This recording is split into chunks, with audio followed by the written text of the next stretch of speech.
प्रिय भक्तों, हरे कृष्णा। आज हम सुनाने जा रहे हैं गीता प्रेस गोरखपुर कल्याण से प्रकाशित सच्ची गाथाएं। भक्तों, ये जैसा कि कलयुग का समय है और हम सभी लोगों का गृहस्थ जीवन है, तो इसमें बहुत परेशानियां आती हैं। लेकिन आप लोग निराश मत होइए। हम ये जो कथाएं सुना रहे हैं, भक्तों के अनुभव की कथाएं हैं। ये किसी एक के लिए नहीं है कि उसके लिए जीवन में घट गई तो उनको फायदा करेगी। इन कथाओं से प्रेरणा लेकर के हम अपने सभी कष्टों को दूर कर सकते हैं, दुखों को दूर कर सकते हैं। तो आज हम इसी कथा को सुनाने जा रहे हैं, प्रार्थना का चमत्कार।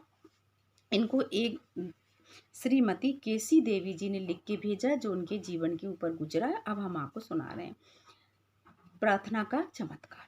मेरे ससुर जी के स्वर्गवास के पश्चात मेरे पति तथा जेठ जी में मनमुटाव रहने लगा। मतलब पिताजी थे, खत्म हो गए, तो दो भाइयों में मनमुटाव रहने लगा। एक दिन दोनों भाइयों में कुछ कहासुनी हो गई। मेरे पति ने माताजी मेरी सास से कहा कि चलो ये घर छोड़ दो और कहीं रहकर चलते हैं। तो माताजी बोली, तुम्हें जहाँ जाना हो तुम जाओ, मैं तो अपने पति का घर छोड़कर कहीं नहीं जाती। ये बात उन्हें इतनी बुरी लगी कि वो जैसे खड़े थे वैसे ही चल दिए। और मुझसे वो लिख रही हैं, मुझसे उन्होंने एक शब्द की बात नहीं की, मतलब अपनी पत्नी से कोई बात नहीं की। मुझे जब पता लगा कि वे अपने कार्यालय नहीं गए, तब मेरी आंखों के सामने अंधेरा छा गया। अब जैसे शाम तक पता चलेगा कि उनके पति ऑफिस नहीं गए हैं, तो पत्नी स्वाभाविक है कि घर में सुबह लड़ाई हो चुकी थी, तो वो पत्नी बहुत परेशान होने लगी। तब इन्होंने अपने पति के मित्रों को फोन किया, तो जितने मित्र थे सब भाग दौड़ करने लगे, किंतु उनका कहीं कुछ पता नहीं लगा। मुझे बुरी तरह से रोना आ गया। अब श्री हनुमान जी की मूर्ति के सम्मुख बैठकर मैं रोने लगी। और चौपाई क्या पढ़ रही है? रामायण रामचरितमानस की चौपाइयाँ सिद्ध चौपाइयाँ हैं। और अगर हम किसी भी भाव से इनका जाप करते हैं तो हमारे कष्टों को दूर करती हैं। वो चौपाई ये थी, दीन दयाल विरुद्ध संभारी, हरहु नाथ मम संकट भारी। ये कहकर कह रही कि मैंने हनुमान जी से प्रार्थना की। और वो प्रार्थना कितनी सच्ची होगी भक्तों, ये आप खुद अंदाज लगा सकते हैं कि और हरे राम राम राम हरे हरे, हरे कृष्णा कृष्णा कृष्णा हरे हरे मंत्र का मैं महाजप करने लगी। ये कह रही हैं कि मैं 36 घंटे तक वहीं प्रभु के सामने पड़ी रही, क्योंकि मुझे चारों तरफ अंधेरा दिखाई दे रहा था कि मेरे पति चले गए, कहाँ चलेंगे, मेरा अब क्या होगा, बच्चों को क्या होगा। अब उन प्रभु के अलावा मेरा कोई सहारा नहीं था। वो लिख रही कि मेरे बच्चे बहुत छोटे छोटे थे, मैं थक जाती, गिर जाती, लेकिन उस मैं अपने पूजा घर से बाहर नहीं निकली और वही रट लगाती। मैंने अन्न जल छोड़ दिया था। 36 घंटे तक मैं उसी पूजा स्थल यानी अपने घर के मंदिर में लेटी रही। कह रही मैं थक जाती थी, लेकिन मैं लेट जाती थी, लेकिन मैंने मंदिर के बाहर नहीं निकली।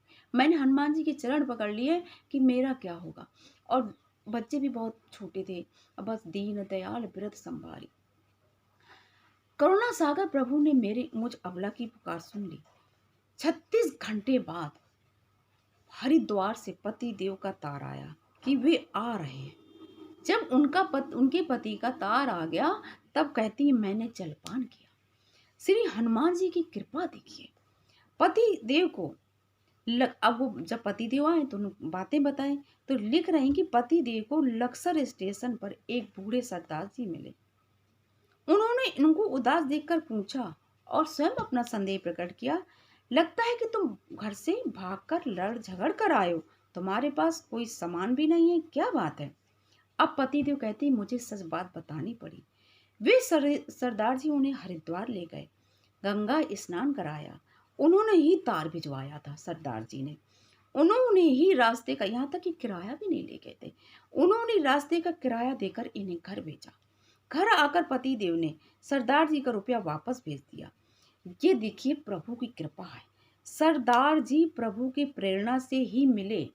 और पति देव जो लड़ झगड़ के कहते, वो कह रहे थे मैं घर नहीं आऊंगा, लेकिन प्रभु की प्रेरणा से सरदार जी मिले और उन्होंने समझाया कि तुम्हारी पत्नी और तुम्हारा भाई से विवाद हुआ है, तो इसमें तुम्हारी पत्नी और छोटे छोटे मासूम बच्चों का क्या दोष है, तुम घर वापस जाओ। तब ये आए। ये सिर्फ से हनुमान जी की कृपा, प्रभु श्री राम कृष्ण जी की कृपा, इसमें कोई संदेह का स्थान नहीं है। ये भक्तों बिल्कुल सत्य कथा है। ऐसे हमें भी इस कलयुग में निराश नहीं होना चाहिए अपनी परिस्थितियों से। कैसी भी विषम परिस्थिति क्यों ना हो, हमें प्रभु से निवेदन करना चाहिए। जय श्री राम।